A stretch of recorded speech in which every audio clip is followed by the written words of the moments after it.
Basically, Embedsy Studio is a feature that allows you to create data apps or data websites. Technically, it's sort of a website. We decided to call it app because there's a lot of things we can do with it. What does it look like? How does it work? So it all starts with an empty white canvas. That's where the app will live, the components of the app, with a nice drag and drop experience. Because we're building data apps, we need some data. Currently, we support Power BI semantic models as data sources. We also support data living in other artifacts within Microsoft Fabric.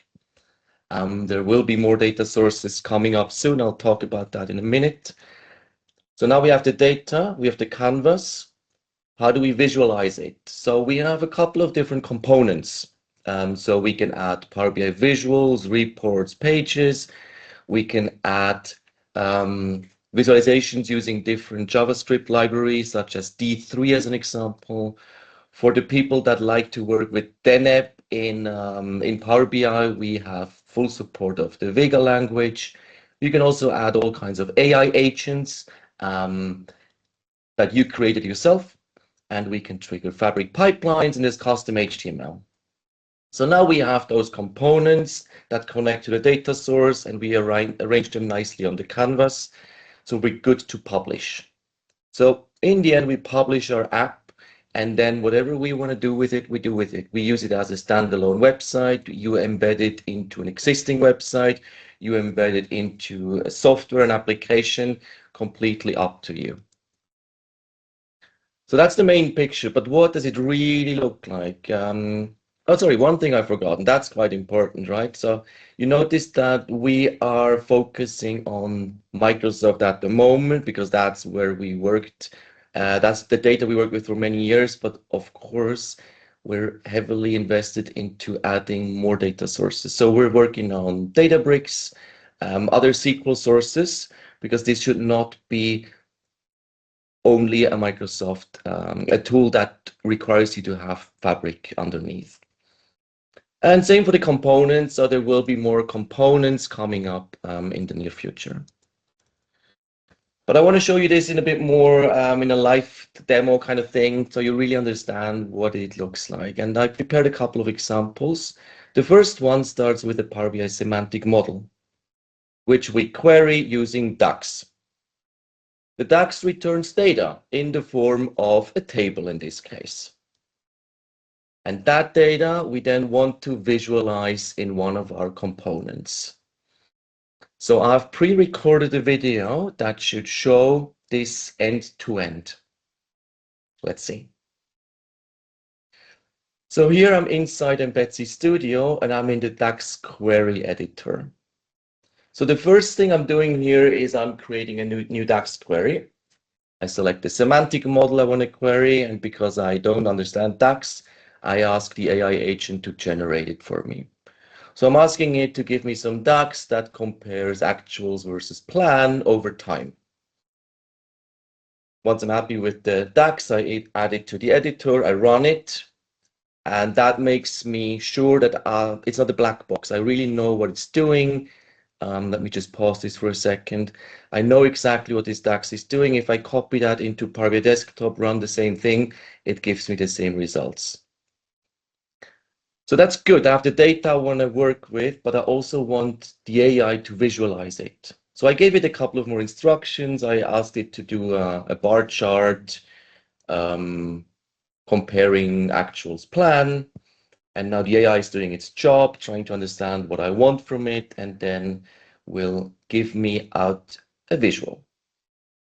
So that's basically what I asked it to do, but I didn't add a lot of instructions. So of course I need to iterate a few times. So I tell it to remove the y-axis. I only want to show the months on the x-axis and have a slicer.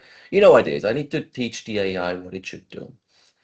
If I don't want to repeat myself all the time, I could have put those instructions into a skill.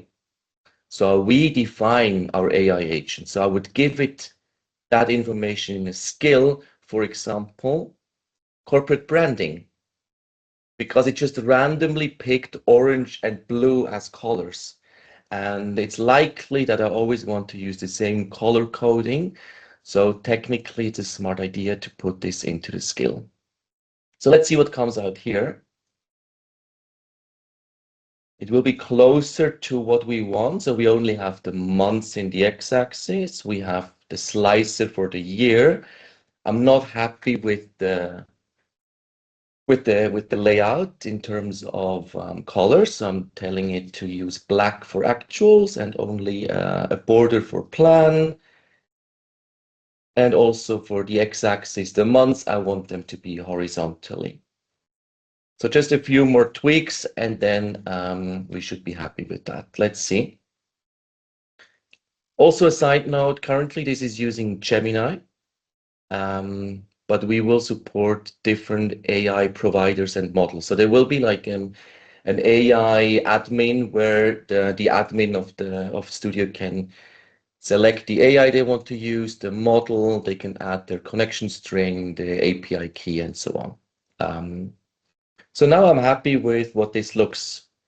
So I'm saving the DAX so I can reuse it later on. I give it a name, Demo Finance, cool. But I also want to get the code for the visual because I don't know how to create D3 code.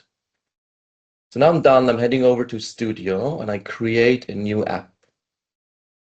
That's where we see the different components I mentioned before. I add a new component, select the DAX measure I want to use, paste in the code from before, and I get exactly the visual I wanted.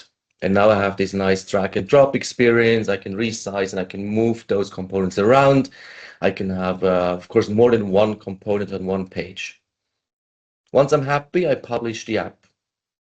And currently what this does, this gives me a public URL. So right now, everything is completely public, but of course, security is super important. So we are working on also making apps that are behind a login wall. So that's basically how I would create an app using D3 or any JavaScript library that I don't even need to code, that's running DAX against my Power BI semantic model sitting in a Fabric workspace. One of the things we can do. I have another example. Because it is the FIFA World Cup at the moment, I thought let's have a live dashboard of results and statistics.